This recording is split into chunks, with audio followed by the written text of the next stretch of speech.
एक गांव में रानी नाम की एक लड़की रहती थी। वो अपने दादी के साथ रहती थी। दोनों ही बहुत गरीब थे और उनका एक छोटा सा घर था, वो भी टूटा फूटा सा था। वो बहुत ही गरीब थे। रानी गांव में फल बेचने का काम करती थी, जिससे कि रानी का घर चलता था। एक दिन गांव में बहुत तेज बारिश होती है। बारिश इतनी तेज होती है कि रानी और उसकी दादी का घर बारिश में टूट जाता है। अब उनके पास रहने को कोई भी घर नहीं रहता है। वो बारिश में भीग रही होती है। तभी ये भगवान हमारे साथ क्या कर रहा है, पता नहीं अब आगे हमारे साथ क्या होगा। अब तो हमारे पास रहने के लिए कोई घर भी नहीं है। हम तो बेघर हो गए। अब हम कहाँ रहेंगे। आप रोइए मत दादी, भगवान पर भरोसा रखिए। अगर इस तरह से हम रोएंगे तो हम अपने के लिए एक नया घर कैसे बनाएंगे और कब बनाएंगे। अब आप रोइए मत, हम अपने के लिए एक नया घर बनाएंगे। आप भगवान पर भरोसा रखिए दादी और रोइए मत। हाँ बेटा, तुम सही कह रही हो। इस तरह रोने से कोई फायदा नहीं है। हमें अपने के लिए एक नया घर बनाना चाहिए और मुझे भगवान पर भरोसा रखना चाहिए। अब मैं नहीं रोऊंगी बेटा। चलो हम अपने के लिए एक नए घर का इंतजाम करते हैं। इतना बोलकर रानी और दादी दोनों ही फल वाले ठेले के पास आ जाती है, जहाँ रोज रानी फल बेचा करती है। रानी आज खूब सारे अनार बेच रही होती है।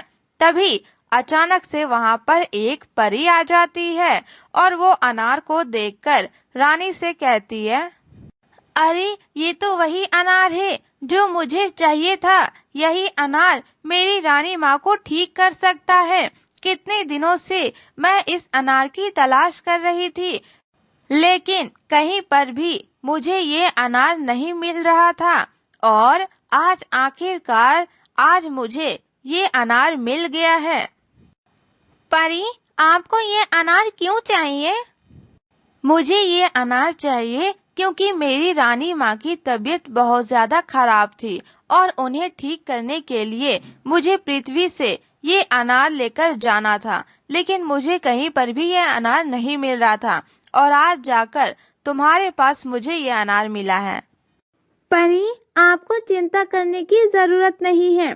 अगर बात आपकी रानी माँ की है तो मैं आपको बिल्कुल भी मना नहीं करूँगी।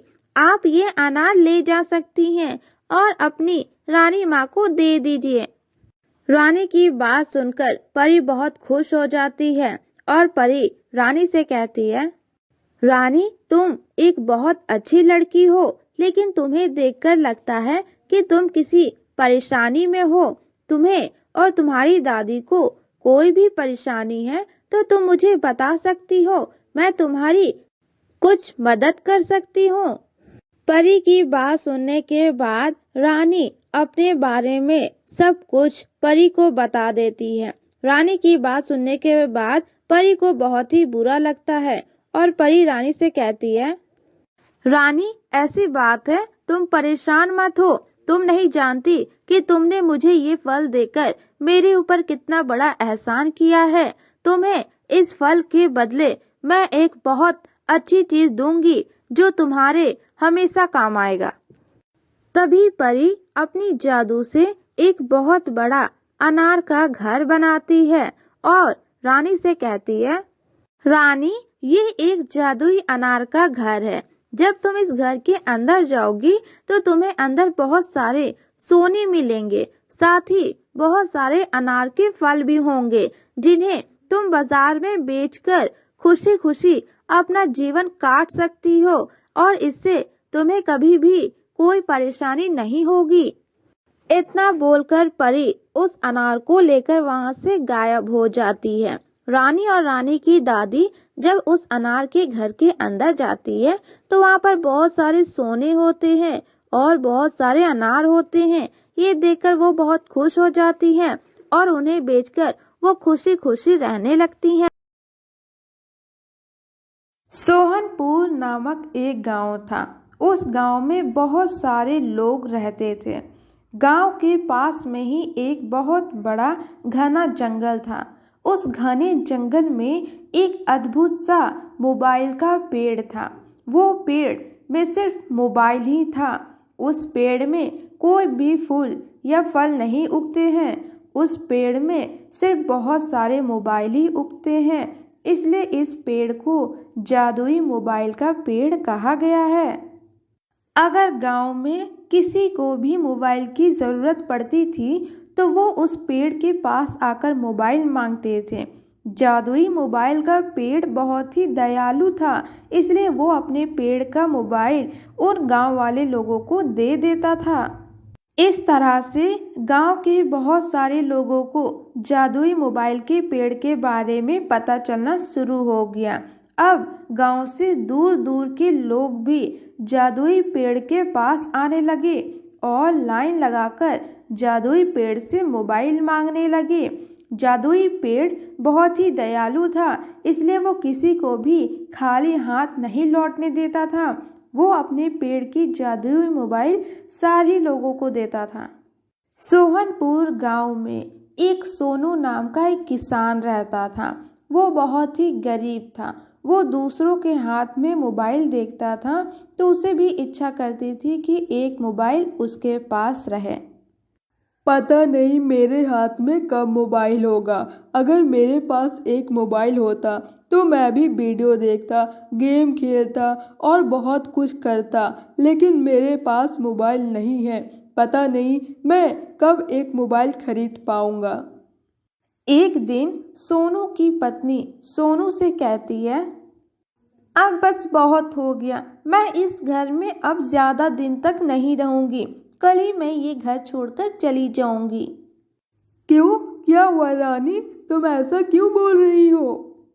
मैंने तुम्हें कितनी बार कहा कि मुझे एक मोबाइल खरीद कर दो, लेकिन तुम तो मुझे मोबाइल खरीद कर देते नहीं हो। लेकिन रानी, मेरे पास तो एक भी पैसे नहीं है। मैं तुम्हें मोबाइल खरीद कर कहाँ से ला कर दूँ?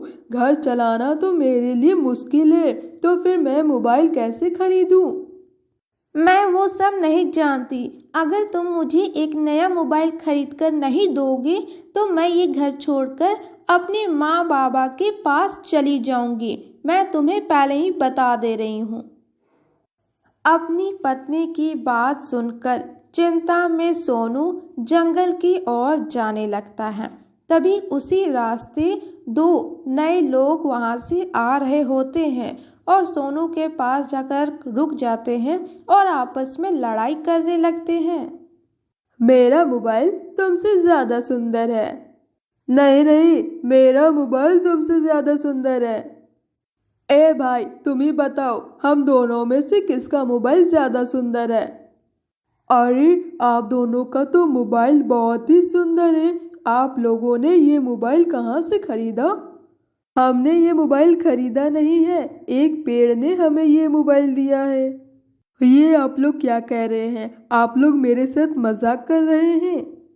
नहीं, हम आपसे झूठ नहीं कह रहे हैं, हम आपसे सत्य कह रहे हैं। ये मोबाइल हमें एक पेड़ ने हमें दिया। यहाँ से सीधे जाओगे तो एक घना जंगल आएगा, वहाँ पर एक जादुई मोबाइल का पेड़ है। वो मोबाइल बहुत ही अच्छा पेड़ है। वो किसी को भी खाली हाथ नहीं जाने देता है। जो भी उसके पास मोबाइल मांगने जाता है वो उसे ज़रूर मोबाइल देता है।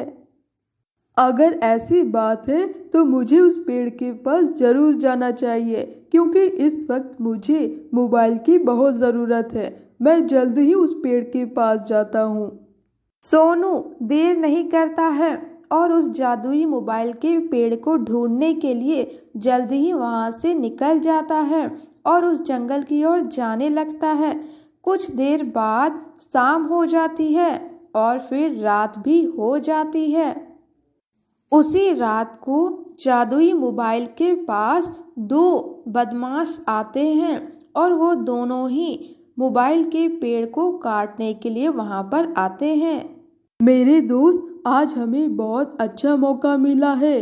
रात बहुत हो गई है और इस समय पेड़ के आसपास कोई है भी नहीं। चलो हम दोनों इस पेड़ को काट लेते हैं। उसके बाद इस पेड़ में जितने भी मोबाइल हैं उन्हें हम लेकर यहाँ से चले जाएंगे। हाँ मेरे दोस्त, और इस पेड़ के सारे मोबाइल बेचकर हम बहुत धनी हो जाएंगे। इतना बोलकर वो दोनों ही बदमाश जादुई मोबाइल के पेड़ के पास चले जाते हैं और उस पेड़ को काटना शुरू कर देते हैं। ये देखकर मोबाइल का पेड़ डर जाता है और उन दोनों बदमाश से कहता है, ए, ये तुम लोग क्या कर रहे हो? मुझे काट क्यों रहे हो? मैंने तुम लोगों की कितनी मदद की, तुम लोगों को कितने मोबाइल दिए और तुम लोग मुझे ही काट रहे हो। ऐसा क्यों कर रहे हो? ए जादुई पेड़, तुम्हारे एक मोबाइल से हमारा कुछ नहीं होगा। हमें खूब सारा मोबाइल चाहिए, इसलिए हम तुम्हें काटकर तुम्हारे पेड़ के सारे मोबाइल ले जाएंगे और उन्हें बेचकर बहुत अमीर हो जाएंगे। तुम लोग ऐसा क्यों बोल रहे हो? अगर तुम्हें मोबाइल चाहिए तो तुम दोनों मेरे पेड़ के सारे मोबाइल ले जाओ, लेकिन मुझे काटो मत। हमारे पास तुम्हें गिड़गिड़ाने से कोई फ़ायदा नहीं है, क्योंकि हमें सिर्फ तुम्हारे पेड़ का मोबाइल ही नहीं चाहिए, बल्कि तुम्हारे पेड़ के अंदर जितने मोबाइल हैं वो सारे मोबाइल हमें चाहिए। इसलिए हम तुम्हें काट कर ही रहेंगे। ये सब तुम लोग क्या बोल रहे हो? अगर तुम दोनों ने मुझे काट दिया तो तुम्हें कोई मोबाइल नहीं मिलेगा। मुझे काटते ही मेरे पेड़ से सारे मोबाइल गायब हो जाएंगे, वो तुम्हें दिखाई नहीं देंगे। मुझे काटने से कोई फ़ायदा नहीं है। तुम दोनों भूल कर रहे हो, मुझे मत काटो, दया करो। लेकिन वो दोनों चोर पेड़ की एक नहीं सुनते हैं और पेड़ को काटने लगते हैं।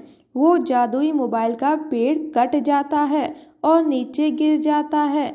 जैसे ही वो जादुई मोबाइल का पेड़ कट जाता है, वैसे ही उस जादुई मोबाइल के पेड़ से सारे मोबाइल गायब हो जाते हैं। अरे, हमने तो ये पेड़ काट दिया, लेकिन इस पेड़ से सारे मोबाइल गायब हो गए और इस पेड़ के अंदर भी एक भी मोबाइल नज़र नहीं आ रहे हैं। मतलब कि ये पेड़ सत्य कह रहा था। अब हमारा यहाँ रुकना सही नहीं होगा। अगर गांव के लोगों ने हमें देख लिया कि हमने इस जादुई मोबाइल के पेड़ को काट दिया है तो वो हमें बहुत मारेंगे। इसलिए अपनी जान बचानी है तो यहाँ से भागो। वो दोनों चोर अपनी जान बचाते हुए वहाँ से भाग जाते हैं और फिर कुछ देर बाद सुबह हो जाती है।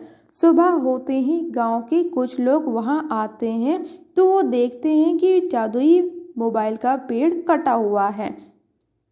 तभी वहाँ पर सोनू भी आता है। रात भर वो जादुई मोबाइल के पेड़ को ढूंढता है और जब ढूंढते हुए वहाँ पहुँचता है तो वो देखता है कि जादुई मोबाइल का पेड़ कटा हुआ है। अरे, ये मोबाइल के पेड़ को किसने काट दिया? पता नहीं, लगता है रात में किसी ने इस पेड़ को काट दिया। अब तो ये पेड़ हमें मोबाइल नहीं दे पाएगा। तुम सब मेरी मदद करो, मुझे तुम सबकी मदद की ज़रूरत है। मैंने तुम सबकी बहुत मदद की है, लेकिन आज मुझे तुम सबकी मदद की ज़रूरत है। मेरी कोई मदद करो। हाँ, जादुई पेड़, बोलो, तुम्हें क्या मदद की ज़रूरत है? हम तुम्हारी क्या मदद कर सकते हैं? इस जंगल के अंदर एक बहुत बड़ा गुफा है। उस गुफे के अंदर एक चुड़ैल है। उस चुड़ैल के पास एक जादुई पानी है। उस जादुई पानी को लाकर अगर तुम सब मेरे ऊपर डाल देते हो तो मैं फिर से पहले की तरह हो जाऊंगा। गांव के वहाँ जितने भी लोग खड़े होते हैं उनमें से कोई भी पेड़ की मदद करने को तैयार नहीं होते हैं। वो चुड़ैल का नाम सुनकर ही डर जाते हैं और वहाँ जाने से मना करने लगते हैं। तभी सबकी बात सुनने के बाद सोनू अपनी बात कहता है। अगर आप लोगों में से कोई वहाँ नहीं जाना चाहता है तो मत जाइए, लेकिन इस जादुई पेड़ की मदद करने के लिए मैं उस चुड़ैल के पास जाऊंगा और वहाँ से वो जादुई पानी लेकर आऊंगा। इतना बोलकर सोनू उस गुफे की ओर जाने लगता है और उस गुफे के पास पहुंच जाता है। तभी वहां पर एक बूढ़ी दादी प्रकट होती है और वो सोनू के बारे में सब कुछ जानती हैं और सोनू से कहती हैं, मैं तुम्हारे बारे में सब कुछ जानती हूँ। तुम एक बहुत अच्छे इंसान हो जो एक पेड़ की मदद करने के लिए इतने भयंकर गुफे के पास आने की हिम्मत किए हो, इसलिए मैं तुम्हारी मदद करना चाहती हूँ। ये लो, इस जादुई मिट्टी को अपने साथ लेकर जाओ। तुम जब अंदर जाओगे तो इस मिट्टी को उस चुड़ैल की आंखों पर छींट देना, जिससे कि कुछ देर तक उसे कुछ भी दिखाई नहीं देगा और तुम वो जादुई पानी लेकर बाहर आ जाना। आपका बहुत बहुत धन्यवाद दादी। सोनू उस मिट्टी को लेकर उस गुफे के अंदर चला जाता है, जहां वो देखता है कि वो चुड़ैल उस पानी के सामने ही है। आओ, अंदर आओ, आज मैं तुम्हें अपना आहार बनाऊंगी। कितने दिनों से मैं एक मानव का इंतज़ार कर रही थी और आज तुम आए हो। आज तो मैं तुम्हें बहुत मज़े लेकर खाऊंगी। सोनू को डर लगता है, लेकिन वो हिम्मत करते हुए उस मिट्टी को उस चुड़ैल के ऊपर छींट देता है, जिससे कि उस चुड़ैल को दिखाई नहीं देने लगता है और वो इधर उधर भटकने लगती है। तभी सोनू इस पल का फ़ायदा उठाता है और वो उस जादुई पानी को लेकर वहाँ से चला जाता है और उस जादुई मोबाइल के पेड़ के पास आता है। सोनू उस पेड़ के ऊपर वो जादुई पानी डाल देता है। जैसे ही वो जादुई पानी पेड़ के ऊपर जाता है, वो पेड़ दोबारा से उस जगह पर जाकर खड़ा हो जाता है जहां वो पहले से था और फिर जादुई मोबाइल के पेड़ में बहुत सारे मोबाइल आ जाते हैं। ये देखकर जादुई मोबाइल का पेड़ बहुत खुश हो जाता है और सोनू से कहता है, तुम्हारा बहुत बहुत धन्यवाद। आज तुम्हारी वजह से मेरी जान बच गई है। तुम्हारी वजह से मैं आज जीवित हूँ। मैं इस गांव के बहुत से लोगों की मदद किया हूँ, लेकिन आज जब इनकी ज़रूरत मुझे पड़ी तो इनमें से किसी ने मेरी मदद नहीं की और मैंने तुम्हें कभी नहीं देखा है, तुम्हारी कभी मदद नहीं की है, लेकिन इसके बावजूद तुमने मेरी मदद की। तुम्हारा बहुत बहुत धन्यवाद। इतना बोलकर जादुई मोबाइल का पेड़ अपने पेड़ के बहुत सारे मोबाइल सोनू को दे देता है और सोनू बहुत सारे मोबाइल को लेकर अपने घर वापस चला जाता है और उन्हें बेचकर बहुत अमीर हो जाता है और फिर सोनू और उसकी पत्नी खुशी खुशी रहने लगते हैं।